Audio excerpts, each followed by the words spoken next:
Salut les organisers et bienvenue dans cette nouvelle vidéo, j'espère que vous allez bien. On se retrouve aujourd'hui dans un nouveau décor encore, toujours avec les mêmes petites choses mais placées différemment. Dites-moi ce que vous en pensez dans les commentaires. En tous les cas, j'espère que vous allez bien. Aujourd'hui, on se retrouve pour parler d'un sujet dont je parle assez régulièrement, que ce soit sur Instagram, en story ou ici dans mes vlogs. Ce sont les croyances limitantes. Alors pourquoi j'avais envie d'en parler aujourd'hui? Parce que j'ai remarqué que dans notre vie, dans les objectifs qu'on veut atteindre, dans la vie qu'on a envie d'avoir, il y a souvent un décalage entre ce qu'on souhaite et ce qu'on est vraiment capable de réaliser, consciemment ou inconsciemment en fait. On se dit mais pourquoi est-ce que j'arrive pas à atteindre tel objectif alors que vraiment je me donne à fond, j'essaye de tout faire pour, je donne tout ce que j'ai, mais j'arrive pas à atteindre ces objectifs et il y a toujours quelque chose qui bloque, qui me freine, qui m'empêche d'avancer en fait ou d'atteindre des étapes qui me permettent d'avancer vers mon objectif. Et en fait, le plus gros frein qu'on a, la plus grosse limite qu'on a, le plus gros blocage qu'on a, ce sont les croyances limitantes. Et vous allez me dire, mais pourquoi est-ce que j'ai ces croyances limitantes? Eh bien, très souvent, même la majorité du temps, même tout le temps, ces croyances limitantes partent de notre enfance. Et j'avais envie de vous partager dans cette vidéo les croyances limitantes que moi, j'ai eues par rapport à ma mère notamment. J'étais très fusionnelle avec ma mère et je connais très bien les croyances limitantes que pouvait avoir ma mère. Et je sais que j'en ai récupéré quelques-unes. Donc j'ai pas du tout la même vie que ma mère, j'ai beaucoup plus évolué qu'elle. C'est pas la même époque non plus, mais malgré tout, dans mon projet de vie, dans mon parcours de vie, dans mon chemin de vie, je vois bien que ces croyances limitantes que j'ai acquis plus jeune, et même si j'en prends conscience aujourd'hui, m'empêchent encore d'atteindre plus vite ou d'atteindre tout court les objectifs que je me suis fixés. Alors pour mieux vous faire comprendre les croyances limitantes, je vais vous énumérer un petit peu les croyances limitantes qu'avait ma mère. Ça va aller du coq à l'âne comme on dit, ça va passer un petit peu par tous les aspects des croyances limitantes, et ça va vous aider aussi à comprendre et peut-être à réaliser que vous avez vous aussi entendu vos parents dire telle ou telle chose, et en fait ce qu'ils disaient ce sont clairement des croyances limitantes. Je donne un exemple avec ma maman. Quand j'étais plus jeune, ça devait être à l'adolescence, je pense que j'ai commencé à discuter avec elle de tout ce qui était sexualité. Et déjà ma mère était très pudique, elle parlait pas du tout de ça. Quand j'ai eu mes règles, c'est pas grâce à elle que j'ai su comment ça se passait, mais grâce à ma cousine tout d'abord, grâce à des amis, que j'ai su comment ça fonctionnait, le corps d'une femme, puisque à mon époque encore, tout ce qui était l'aspect sexualité, règles, etc.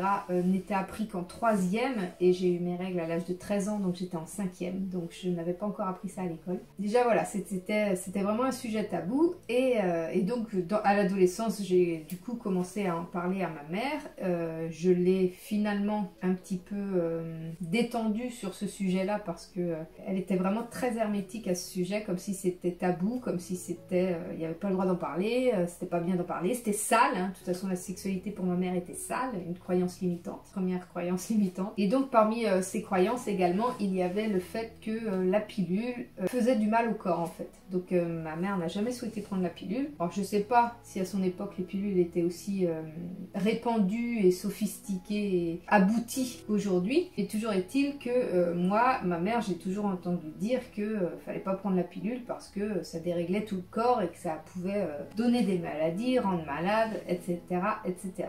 Bref, ça c'est une croyance limitante qu'avait ma mère et que je n'ai pas, grâce à ma génération, grâce à mon éducation en dehors de la famille, une croyance limitante à laquelle je n'ai pas adhéré, et j'ai pris la pilule pendant plusieurs années. Et puis là, ça fait plusieurs années que je ne la prends plus parce qu'effectivement, par rapport à mon expérience personnelle, il s'avère qu'au bout de plusieurs années de prise de pilule, voilà, soit il faut changer de pilule, soit il y a un dérèglement qui se fait et ça règle d'une façon, c'est-à-dire que les règles sont plus régulières, moins abondantes, ça peut être pratique pour éviter d'avoir mal au ventre.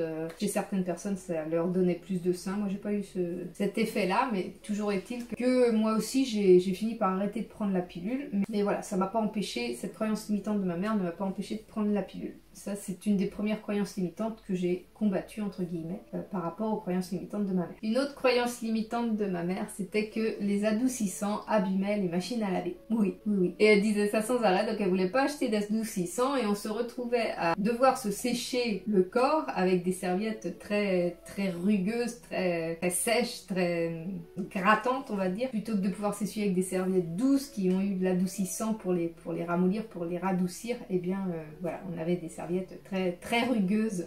Et donc ça, c'est une croyance limitante de ma mère que je n'ai pas suivie. J'ai toujours mis de l'adoucissant pour tout ce qui était serviette. Et la solution que je trouve encore meilleure, c'est le sèche-linge. Le sèche-linge, ok, le sèche-linge abîme un petit peu plus vite les vêtements, mais j'avoue que pour les serviettes de toilette, de bain, eh bien c'est l'idéal. Elles sont toutes douces, elles sont très souples, elles sont très agréables après être passées au sèche-linge. Donc voilà, ça c'est une des petites croyances limitantes que ma mère avait par rapport à l'adoucissant et que je n'ai pas suivi non plus. Vous voyez, rien qu'avec ces deux premiers exemples, je veux vous montrer que les croyances limitantes ne se limitent pas aux grandes lignes comme les croyances limitantes par rapport à l'argent, les croyances limitantes par rapport à la confiance en soi. Enfin voilà, c'est pas forcément des gros thèmes comme ça. Les croyances limitantes, elles peuvent aussi partir de choses toutes bêtes en fait, qui partent de nos parents et qui, mine de rien, sont ancrés, finissent par être ancrés en nous et peuvent ressurgir à des moments de notre vie où on a envie d'évoluer, de prendre des décisions, etc. Et en fait, ces croyances limitantes nous freinent, nous bloquent et nous empêchent d'atteindre nos objectifs. Alors, une autre croyance limitante de ma mère, mais vraiment une grosse croyance limitante de ma mère, qui l'a fait clairement passer à côté de sa vie, c'est le manque de confiance en elle. Pour elle, elle était nulle, pour elle était tout le temps moins forte, moins bonne que les autres, elle était moins intelligente, elle avait finalement tous les défauts du monde et elle ne se sentait jamais légitime de rien. Ma mère a fait une formation de couturière quand elle était jeune et elle était très très bonne couturière, elle faisait vraiment des très jolies choses, d'ailleurs elle a fait ma robe de mariée et quand je lui ai demandé de faire ma robe de mariée, elle a d'abord voulu refuser parce que elle ne se sentait pas capable de la faire. Et j'avais plus confiance en elle qu'elle-même n'a fait confiance en elle. Et toujours dans cette idée qu'elle n'était pas capable. Vraiment une croyance limitante, je suis pas capable, je suis nulle. Comme si elle n'était capable de rien finalement, de tout ce qui est extraordinaire, comme si elle n'était pas capable de le faire. Et puis j'ai insisté parce que je vous le dis, j'avais plus confiance en elle qu'elle-même. Et on est même allé essayer des robes de mariée dans les magasins, comme ça se fait beaucoup, comme ça se faisait beaucoup et comme ça se fait beaucoup, pour choisir le modèle qui me conviendrait le mieux et à ma morphologie et à mon envie en fait. Et donc je suis tombée sur une robe qui m'allait très très bien avec un bustier et une jupe. Et même là, ma mère, après l'essayage, elle a vu qu'elle me plaisait bien cette robe-là. Mais moi, dans mon idée, oui, elle me plaît bien au niveau de la forme, mais j'avais vraiment envie que ma mère me fasse ma robe de mariée. Et elle, avant de partir du magasin, elle me dit, bah, si tu veux, si elle te plaît vraiment, bah, je participe pour te l'acheter, je t'achète cette robe-là. Je dis, non, je dis, moi, je veux pas une robe achetée, je veux que tu me fasses ma robe de mariée. Et du coup, il dit, oh, t'es chiante. Oui, je sais, j'ai toujours été une personne extrêmement attachante. Oui.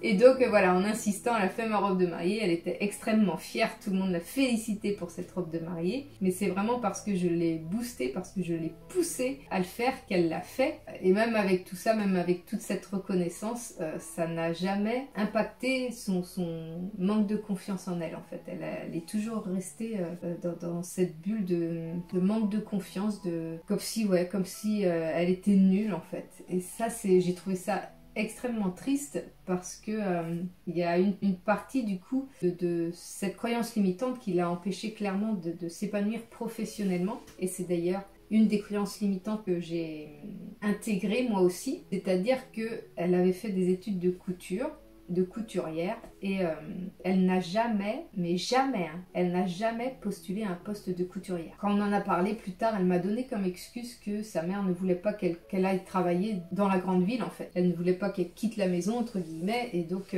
ma mère n'avait pas le permis, elle a eu le permis à plus de 40 ans. Et pourquoi est-ce qu'elle a passé le permis? Parce qu'elle se disait que dans notre commune elle ne trouverait pas de travail, et donc il fallait qu'elle ait le permis au cas où il fallait qu'elle aille travailler dans la grande ville à côté. Et quelle ressemblance avec moi en fait? C'est parce que, je vous dis, elle a jamais postulé. Alors qu'elle a fait une formation de couturière, elle a jamais postulé à un poste de couturière. Elle a donné des excuses au départ. Et puis finalement, elle a fini par faire des heures de ménage et des heures de repassage.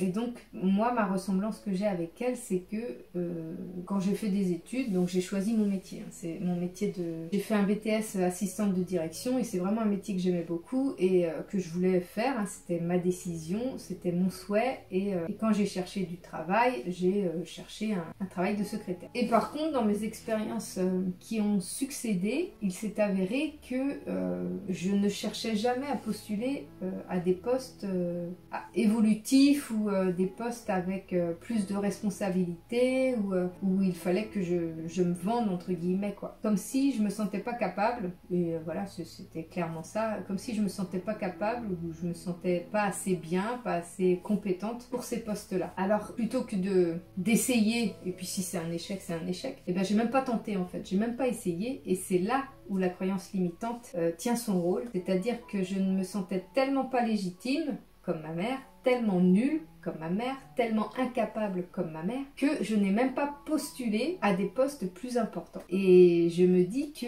ça, c'est une croyance limitante dont j'ai hérité de ma mère pour dire que je ne suis pas assez compétente, pas assez bien, pas assez intelligente pour postuler à d'autres postes que des postes de première catégorie en fait, de base, les postes de base de secrétariat. Et j'avoue que je pense que dans mon parcours professionnel, cette croyance limitante a eu un énorme impact parce que dans les entreprises où je me sentais bien mais où j'avais envie d'évoluer en fait, eh bien j'ai même pas cherché à demander une évolution, ou j'ai même pas, voilà, j'ai même pas fait la demande, ou j'ai même pas fait comprendre, expliquer que je voulais évoluer dans l'entreprise. Ce que j'ai fait, c'est que je suis partie, j'ai fui en fait la situation. Et ça, c'est clairement ma croyance limitante qui m'a impactée parce que plutôt que de subir un échec ou de tenter ma chance malgré tout et puis par peur de l'échec en fait, par manque de confiance en moi, par peur de mon incompétence, en fait j'ai même pas cherché à essayer. Et c'est là-dessus qu'il faut que je travaille. Même là, quand je me suis mise à mon compte, je me suis dit ok, j'arrive pas à lutter contre cette croyance limitante.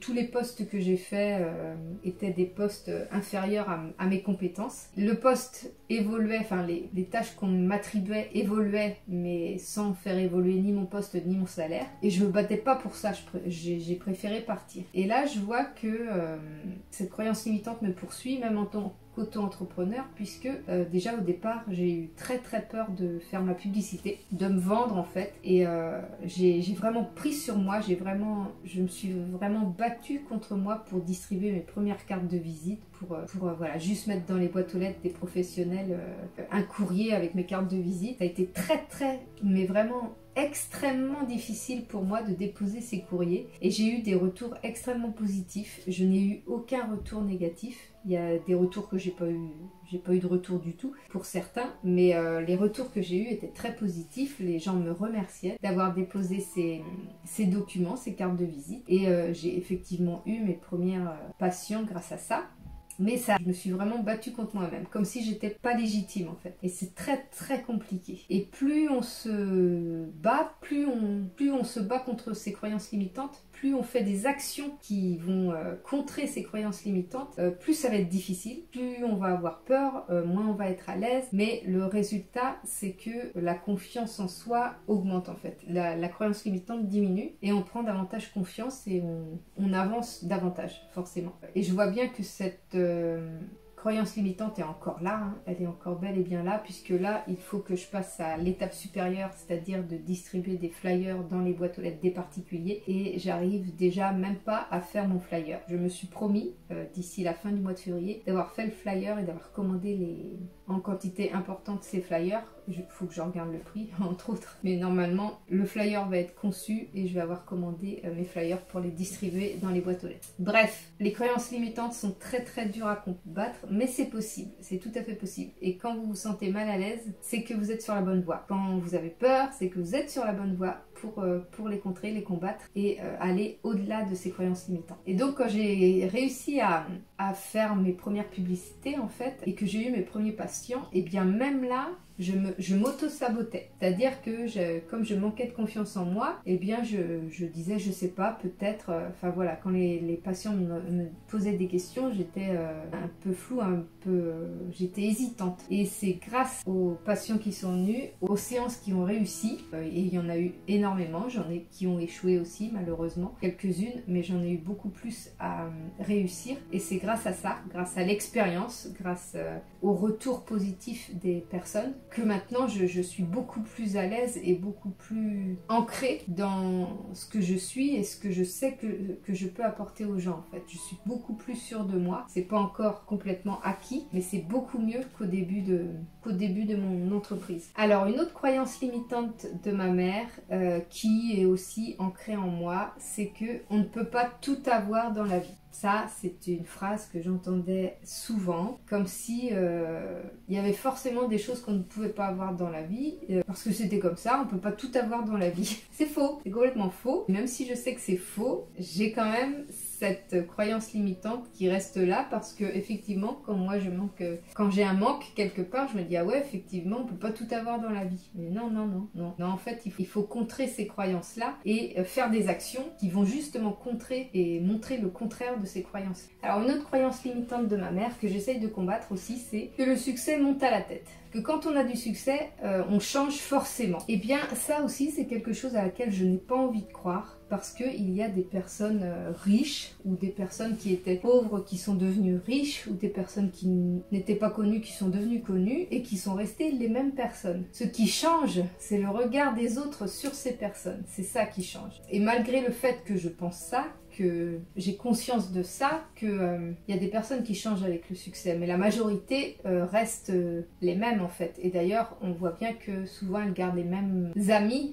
ceux qui étaient le plus proches d'elles, les vrais amis en fait, restent amis avec ces personnes-là, parce qu'elles sont restées les mêmes et elles savent qui elles sont à l'intérieur, et elles ont succès ou pas succès, ces personnes restent les mêmes. Et c'est vrai que pour mes parents, mon père comme ma mère, c'est que le fait d'avoir du succès montait forcément à la tête et changeait forcément la personne. Donc ça, cette croyance-là, qu'est-ce qu'elle provoque? Elle provoque le fait que on ne cherche pas à avoir du succès, on ne cherche pas à réussir, on ne cherche pas à atteindre des objectifs importants, parce que on a cette peur de changer en fait, parce qu'on a du succès. Et ça, cette croyance-là, même si j'ai davantage évolué que mes parents, et même si voilà, je me suis lancée sur YouTube, sur tous ces réseaux-là, je me fais connaître de plus en plus, et je prends le risque en fait d'atteindre le succès, malgré voilà, le fait là, tout ce que je fais là, il y a quand même cette croyance qui reste là, et où je freine parfois mon évolution, parce que j'ai peur finalement d'atteindre le succès trop vite peut-être, et que ce succès me change ou me déboussole en fait, me fasse peut-être péter les plombs, ou peut-être me perdre en fait. Et voilà, ça c'est une croyance limitante que j'ai encore héritée de mes parents, et que je combats toujours aujourd'hui. Je l'ai déjà bien travaillé, mais pas encore assez pour pouvoir dire que je n'ai plus cette croyance limitante. Encore une croyance limitante qu'avait ma mère, c'est que quand elle ne réussissait pas à faire quelque chose, après ça dépendait quelle catégorie, mais en général, si elle subissait l'échec une fois, elle ne recommençait pas. Un échec, c'était je ne suis pas capable en fait. C'est toujours ce problème de confiance en soi, comme si se tromper c'était un échec. Alors qu'en fait maintenant, à force moi d'écouter beaucoup de vidéos ou de podcasts sur le développement personnel, je réussis petit à petit à ancrer en moi que l'échec permet d'avancer. Se tromper permet d'avancer, permet d'évoluer, permet d'atteindre un palier supérieur. C'est vraiment pas une mauvaise chose en fait. Ça permet de mieux se connaître, ça permet de changer son angle de vue, ça permet de changer sa perspective. J'en parle souvent, quand je discute avec vous, j'en parle souvent. Il faut changer sa vision, il faut changer sa perspective. Et le fait de se tromper, le fait de subir un échec permet d'évoluer et de changer son regard. Donc c'est vraiment, moi je trouve que les échecs, faut pas trop en avoir non plus. Faut avoir quelques victoires, mais sur le chemin, avoir des échecs, c'est vraiment évolutif. Avec la croyance limitante due au succès, il y a aussi la croyance limitante par rapport aux riches. Et mes parents, mais qu'est-ce qu'ils pouvaient en avoir? tous les deux aussi, parce que je les ai entendus tous les deux parler de ça. C'était que les riches étaient forcément des personnes irrespectueuses, des personnes snobs, des personnes à ne surtout pas côtoyer en fait. Comme si c'était de mauvaises personnes. Ils sont riches donc ils n'ont pas nos valeurs. Et forcément quand on est enfant, eh bien on écoute nos parents et on suit un petit peu leurs idées au départ. Et après, grâce aux connaissances qu'on fait dans notre vie, grâce au fait de privilégier l'humain à sa situation sociale, eh bien on se rend compte que ce n'est pas la catégorie sociale qui engendre le fait que la personne soit snob ou soit irrespectueuse, etc. Mais juste par rapport à son éducation et à son caractère en fait. Ça n'a rien à voir avec la classe sociale. Rien à voir. Et qu'est-ce qui a apporté cette croyance limitante à ma mère? C'est qu'elle a été dans sa jeunesse en saison, c'est ce qu'on disait à l'époque, c'est-à-dire qu'elle travaillait l'été et elle travaillait dans un hôtel. Un hôtel haut de gamme où elle était donc femme de chambre, etc. Donc elle faisait le lit, etc. Et elle disait que les personnes, donc c'était forcément des personnes riches qui louaient les chambres de cet hôtel puisque c'était un hôtel haut de gamme. Elle disait que les chambres que laissaient ces personnes étaient vraiment dégoûtantes. C'était très très sale, ils laissaient vraiment n'importe quoi traîner, ils salissaient tout, ils n'avaient de respect pour rien. Et je pense que c'est ça qui lui a ancré cette croyance limitante par rapport aux riches. Donc moi je n'ai pas eu la même expérience sociale qu'elle. Moi j'ai connu des enfants qui avaient des parents plus riches que les miens, mais les parents étaient très accessibles, étaient très sympas, étaient exactement comme nous en fait. Ils avaient les mêmes valeurs et leur catégorie sociale ne changeait en rien les valeurs qu'ils avaient. Donc ça m'a permis de ne pas ancrer en moi cette croyance limitante par rapport aux riches. Et même en prouvant à mes parents que les riches n'étaient pas tous irrespectueux ou snobs ou etc., ils avaient quand même cette croyance limitante qu'on ne mélange pas les torchons et les serviettes. C'est-à-dire que mes parents, qui étaient d'une classe très moyenne, ne pouvaient pas devenir amis par exemple avec des personnes qui étaient d'une classe sociale supérieure parce qu'ils ne se sentaient pas assez intelligents, parce qu'ils estimaient qu'ils n'avaient pas les mêmes conversations, qu'ils n'avaient pas les mêmes sujets de conversation, qu'ils n'avaient pas la même éducation, qu'ils n'avaient pas la même intelligence et que de toute façon ils estimaient que les classes sociales finalement ne se mélangeaient pas. Alors ça aussi c'est complètement faux.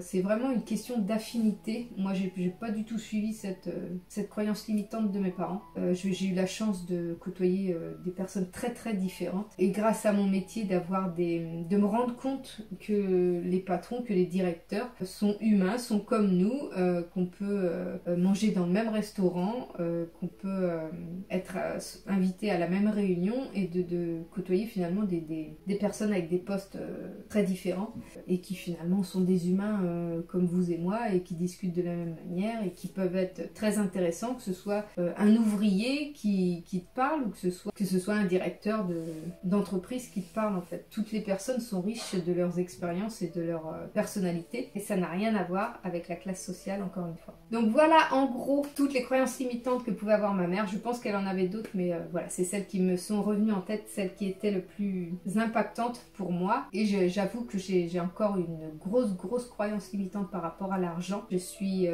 très mal à l'aise quant au fait de gagner de grosses sommes d'argent parce que j'estime que je ne le mérite pas en fait, que je ne suis pas légitime. Voilà, c'est toujours le manque de confiance en moi, le manque d'estime de moi qui m'empêche d'aller de l'avant et de dire allez, je me bats, même si je subis des échecs, même si je me trompe, c'est pas grave, j'avance. Donc je continue d'avancer, je vois bien que j'avance, je continue d'avancer. Je pense que c'est vraiment le remède, c'est vraiment la solution pour réussir à combattre ces croyances limitantes. Mais malgré tout, elles nous freinent quand même, c'est-à-dire qu'on évolue, mais moins vite que si on n'avait pas ces croyances limitantes. Si j'avais un conseil à vous donner, c'est de prendre conscience des croyances qui vous bloquent. Quand vous avez envie de faire quelque chose et que soit vous inventez 10 000 excuses pour dire bah non je peux pas le faire parce qu'il y a ceci, il y a cela, c'est clairement une croyance limitante qui vous possède. Vous êtes possédé par une croyance limitante.